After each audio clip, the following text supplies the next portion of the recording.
যিসকলে এতিয়াও নিযুত মইনা আঁচনিত এপ্লিকেশ্যন কৰা নাই, এতিয়া আপোনালোকে নিযুত মইনা আঁচনিত কেনেকৈ এপ্লিকেশ্যন কৰিব লাগিব আৰু ইয়াত আপোনাৰ কি কি ডকুমেণ্ট লাগিব আৰু আপোনালোকে এপ্লিকেশ্যন ফৰ্মটো ক'ত পাব, কেনেকৈ ফিল আপ কৰিব লাগিব আৰু ইয়াৰ লগত আপোনাৰ কি কি ডকুমেণ্ট জমা কৰিব লাগিব আৰু কেনেকুৱাকৈ আপোনালোকে আপোনাৰ নামটো এপ্ৰুভ কৰিব লাগিব। মই আজি এইটো ভিডিঅ'ত নিযুত মইনা আঁচনিৰ সম্পূৰ্ণ প্ৰচেছ ষ্টেপ বাই ষ্টেপ দেখুৱাই দি আছো।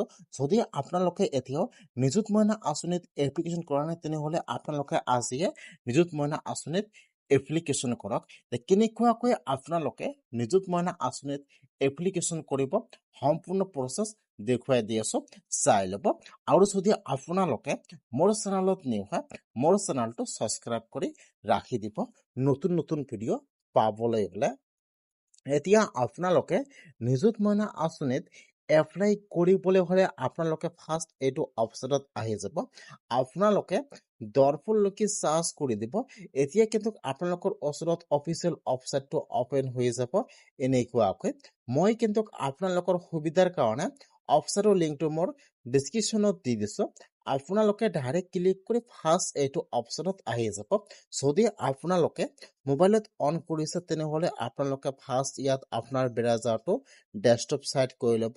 এতিয়া কিন্তু আপোনালোকৰ ওচৰত হোম পেজটো অপেন হৈ যাব এনেকুৱাকৈ।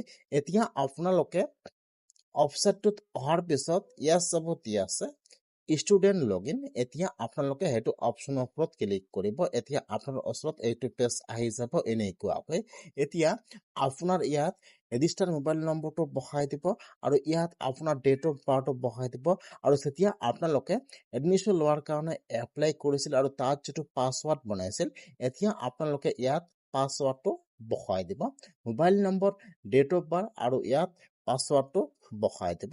পাছৱাৰ্ডটো বহাই দি আপোনালোকে এতিয়া লগইনত ক্লিক কৰিব।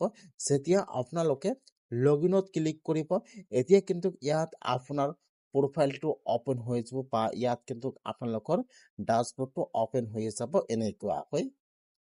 এতিয়া আপোনালোকে ইয়াত চাব ফাৰ্ষ্টত দিয়া থাকিব নিযুত মইনা আঁচনি, ইয়াত চাব। এতিয়া আপোনালোকে নিযুত মইনা আঁচনিৰ ওপৰত এবাৰ ক্লিক কৰিব লাগিব।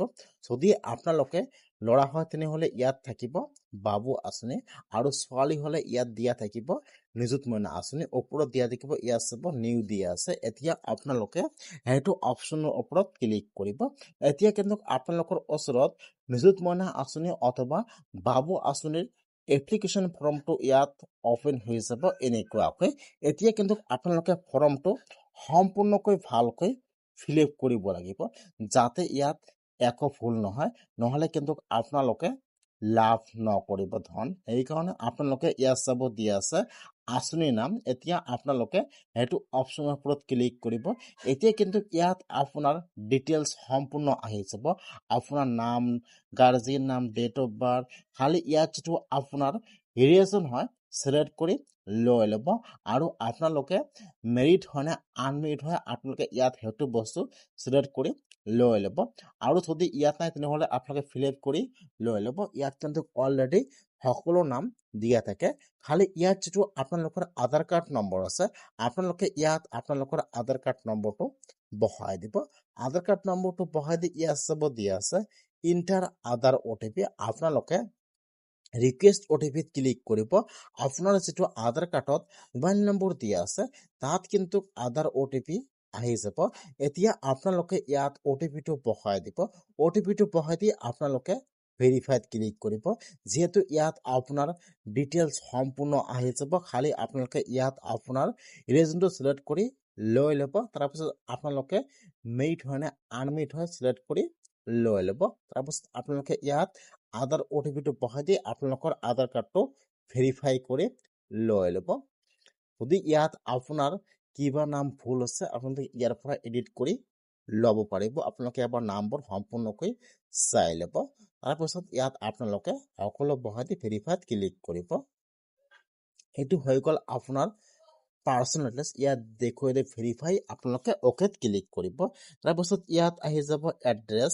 এতিয়া কিন্তু ইয়াত আপোনালোকৰ ফুল এড্ৰেছটো বহাই দিব লাগিব, যিটো আপোনালোকৰ পাৰ্মানেণ্ট এড্ৰেছ আছে আপোনালোকে ইয়াত আপোনালোকৰ পাৰ্মানেণ্ট এড্ৰেছটো বহাই দিব আপোনাৰ ডিষ্ট্ৰিক্টৰ নাম সাব ডিষ্ট্ৰিক্টৰ নাম আপোনাৰ ব্লকৰ নাম পঞ্চায়তৰ নাম আপোনাৰ ভিলেজৰ নাম ইয়াত আপোনাৰ পোষ্ট অফিচৰ পিনক'ড নম্বৰটো বহাই দিব আৰু ইয়াত আপোনালোকৰ LIC নামটো চিলেক্ট কৰি লৈ ল'ব ইয়াত যিটো আপোনালোকৰ ফুল এড্ৰেছটো আছে আপোনালোকে ইয়াত আপোনালোকৰ ফুল এড্ৰেছটো ভালকৈ চাই চিলেক্ট কৰি লৈ ল'ব তাৰপিছত এতিয়া ইয়াত আহি যাব আপোনালোকৰ একাডেমি ডিটেইলছ এতিয়া ইয়াত কিন্তু আপোনাৰ ডিটেইলছ সম্পূৰ্ণ আহি যাব খালি আপোনালোকে ইয়াত যিটো 1 নম্বৰ ঘৰ দিয়া আছে আপোনালোকে যিটো স্কুলৰ পৰা 10 পাছ কৰিছে খালি ইয়াত আপোনালোকৰ স্কুলৰ নামটো বহাই দিব আৰু কিন্তু ইয়াত সম্পূৰ্ণ দিয়া আছে আৰু আপোনালোকে ইয়াত একো বহাই দিব নালাগে তাৰপিছত ইয়াত চাব দিয়া আছে বেংকৰ ডিটেইলছ ফাৰ্ষ্ট চাব ইয়াত দিয়া আছে আদাৰ চিটিং আপোনালোকে ইয়াত যিটো বেংকৰ একাউণ্ট জমা কৰিব সেইটো বেংকৰ একাউণ্ট যাতে আপোনালোকৰ আধাৰ কাৰ্ড অথবা ডিবিটি লিংক এক্টিভ থাকে নহলে কিন্তু আপোনালোকৰ একাউণ্টত নিযুত মইনা আঁচনিৰ অথবা বাবু আঁচনিৰ পইচা নোসোমাব সেইকাৰণে আপোনালোকে ফাৰ্ষ্ট ডিবিটি লিংকটো চেক কৰি লৈ ল'ব যে আছে নাই আপোনাৰ যিটো বেংকৰ একাউণ্ট ডিবিটি লিংক অথবা আধাৰ কাৰ্ড লিংক আছে ইয়াত আপোনালোকে দি দিব ফাৰ্ষ্ট ইয়াত আপোনালোকৰ বেংকৰ নামটো চেক কৰিব তাৰপিছত ইয়াত আপোনাৰ ব্ৰাঞ্চৰ নামটো চেক কৰি লৈ ল'ব তাৰপিছত ইয়াত যিটো আপোনাৰ বেংকৰ IFSC কোড নম্বৰ আছে আপোনালোকে ইয়াত চাই বহাই দিব আৰু ইয়াত আপোনাৰ বেংকৰ একাউণ্ট নম্বৰটো বহাই দিব তাৰপিছত ইয়াত আপোনালোকৰ ফুল নেমটো বহাই দিব তাৰপিছত যিটো আপোনালোকৰ বেংকৰ পাছবুকটো আছে আপোনালোকে ইয়াত ফটো তুলি অথবা স্ক্যানিং কৰি ইয়াত আপলোড কৰি দি দিব আপোনাৰ বেংকৰ ফাৰ্ষ্ট পেজটো ফ্ৰণ্ট পেজটো ইয়াত আপোনালোকে আপলোড কৰি দি দিব ইয়াত যেহেতু সকলো ফিলআপ থাকে খালি আপোনালোকে ইয়াত কিছুমান তথ্য এনেকুৱাকৈ বহাই দিব লাগে তাৰপিছত আপোনালোকে এতিয়া প্ৰিভিউৰ ওপৰত ক্লিক কৰিব এতিয়া কিন্তু আপোনালোকৰ ওচৰত এপ্লিকেশ্যন ফৰ্মটো ইয়াত আহি যাব এনেকুৱাকৈ আপোনালোকে সাবমিট কৰাৰ আগত আপোনালোকে ফৰ্মটো সম্পূৰ্ণকৈ চাই ল'ব যে ফৰ্মত কোনো মিষ্টেক হৈছে নেকি যদি সকলো শুদ্ধ আছে ইয়াত চাব দিয়া আছে সাবমিট এতিয়া আপোনালোকে সাবমিটত ক্লিক কৰিব ইয়াত ইয়েছৰ অপশ্যন আহি যাব আপোনালোকে ইয়েছত ক্লিক কৰিব লগে কিন্তু আপোনালোকৰ এপ্লিকেশ্যনটো সাবমিট হৈ যাব তাৰপাছত আপোনালোকে আৰু এবাৰ হোম পেজত আহি যাব অহাৰ পিছত ইয়াত চাব দিয়া থাকিব আপোনালোকে এতিয়া ড্যাশবোৰ্ডত ক্লিক কৰিব ইয়াত চাব দিয়া থাকিব একনলেজমেন্ট ৰিচিপ্ট এতিয়া আপোনালোকে ইয়াৰ পৰা একনলেজমেন্ট ৰিচিপ্টটো ডাউনলোড কৰিব ডাউনলোড কৰি আপোনালোকে ৰিচিপ্টটো প্ৰিন্ট কৰিব প্ৰিন্ট কৰি লৈ এতিয়া আপোনাৰ সকলো ডকুমেন্ট জেৰক্স কৰিব আপোনালোকৰ মেট্ৰিকৰ যিবিলাক ডকুমেন্ট আছে আপোনাৰ আধাৰ কাৰ্ড বেংকৰ পাছবুক সকলো জেৰক্স কৰিব এতিয়া কিন্তু আপোনাৰ কলেজৰ পৰা আপোনালোকক এটা ফৰ্ম দিব আপোনালোকে এতিয়া ফৰ্মটো ফিলআপ কৰি আপোনালোকে কলেজত জমা কৰিব লাগিব নহলে কিন্তু আপোনালোকৰ নামটো ভেৰিফাই নহব আপোনালোকে ইয়াৰ পৰা এপ্লাই কৰিব আৰু আপোনাৰ কলেজত যাই জমা কৰিব